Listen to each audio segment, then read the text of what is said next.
تبارك الذي نزل الفرقان على عبده ليكون للعالمين نذيرا۔ محمد قمر ستارے صحابہ، محمد قمر ستارے صحابہ، واللہ ہمیں جاں سے بھی پیارے صحابہ۔ ارباب فکر و نظر، اصحاب ذی شعور، قابل صد تکریم و تعظیم اساتذہ اکرام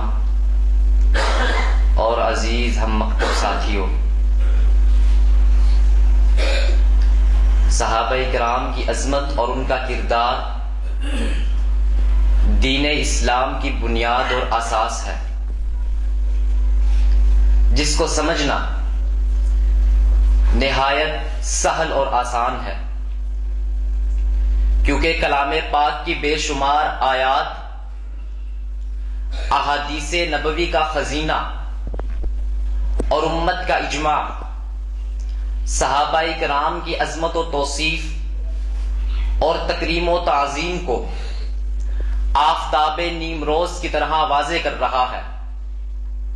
اسی لیے گرامی قدر، میں بھی محمل پر لگے ٹاٹ کے مثل انہی نصوص قطعیہ کی روشنی میں ان نفوس قدسیہ کی عظمت و تکریم پر چند معروضات پیش کرنا چاہتا ہوں۔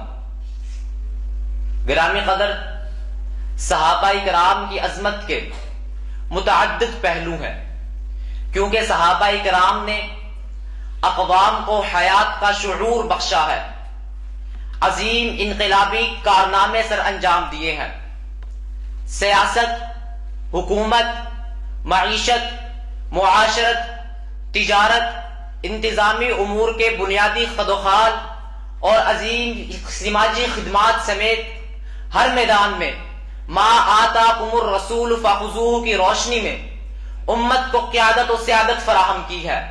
مگر گرامی قدر، ان پہلوؤں میں سے ایک پہلو جو تمام سے جدا ہے اور صحابہ کرام کو روح کائنات پر بعد از انبیاء تمام انسانوں میں ایک امتیازی مقام دلواتا ہے، وہ پہلو یہ کہ صحابہ کرام کی عظمت اور مدح سرائی سنت اللہ بھی ہے اور سنت رسول بھی۔ سنت اللہ کیسے ہے؟ سیرت حلبیہ میں ہے، اور علامہ جلال الدین سیوطی نے بھی ایک جگہ اس کو ذکر کیا کہ عمر مبارک کے 12ویں سال جب نبی علیہ السلام کی ملاقات ایک راہب سے ہوئی تو اس نے نبوت کی نشانیاں دیکھنے کے بعد نہ صرف آپ کی ختم نبوت کی پیشین گوئی فرمائی، بلکہ پہلی آسمانی کتابوں میں موجود آپ کے صحابہ کے متعلق عزت و احترام پر مشتمل الفاظ کا ذکر بھی فرمایا۔ یوں پہلی آسمانی کتابوں کی روشنی میں صحابہ کرام کی عظمت سنت اللہ بھی ہے، اور قرآن کریم کے نزول کے بعد تو صحابہ کرام کی عظمت کا چرچا جا بجا دیکھنے کو ملتا ہے۔ ارشاد ربانی ہے، پارہ نمبر 1، سورت نمبر 1، آیت نمبر 84، فَإِنْ آمَنُوا بِمِثْلِ مَا آمَنْتُمْ بِهِ فَقَدِ اهْتَدَوْا۔ اگر لوگ صحابہ جیسا ایمان لے کر آئے تو ہدایت پا جائیں گے۔ کائنات کے رب نے صحابہ کے ایمان کو آئیڈیل نمونہ اور پیمانہ قرار دے کر صحابہ کی عظمت لازوال پر مہر ثبت کر دی۔ یوں صحابہ کرام کی عظمت سنت اللہ ہے، اور سنت رسول کیسے؟ امام نسائی نے حضرت عمر کے حوالے سے ایک روایت ذکر کی، اکرموا اصحابی فانہم خیارکم، میرے صحابہ کی تکریم کرو، وہ تم میں بہترین لوگ ہیں۔ اکرموا صیغہ امر وجوب کو ثابت کرتا ہے۔ نبی کائنات کا صحابہ کی عظمت کے لیے ان کے کردار کو ثابت کرنا اور ان کی عظمت کو واجب قرار دینا صحابہ کی عظمت کو ثابت کر رہا ہے۔ یوں یہ سنت اللہ بھی ہے، سنت رسول بھی ہے، اور عقل کا تقاضا بھی۔ اسی لیے میں کہنا چاہوں گا کہ صحابہ کرام وہ بلند شخصیات ہیں کہ جن پر فلک کے ستارے بھی ناز کرتے ہیں۔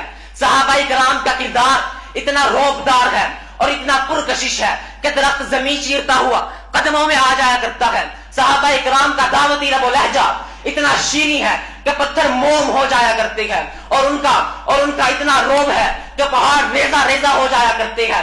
تجارت اتنی پاکیزہ ہے کہ معاملات دیکھ کر کافر بھی مسلمان ہو جایا کرتے ہیں، اور عبادات میں اتنی یکسوئی ہے کہ دوران نماز تیر نکال لو اف تک کی آواز نہ آئے. لہذا میں کہنا چاہوں گا صحابہ کی عظمت کمال اللہ اللہ، صحابہ کی عظمت کمال اللہ اللہ، کیا کہی ہے ان کی ہر بات اللہ اللہ، امانت دیانت شجاعت سخاوت صحابہ کی ساری حیات اللہ اللہ.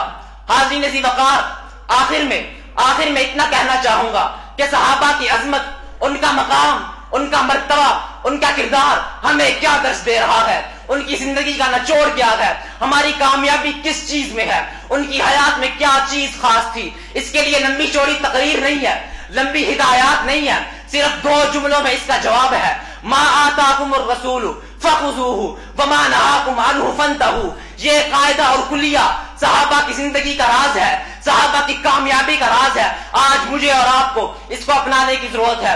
دعا ہے رب کریم صحابہ اکرام کی زندگیوں کو ہمیں اپنی زندگی میں لانے اور ان پر عمل کرنے کی توفیق عطا فرمائے. وآخر دعوانا الحمدللہ رب العالمین.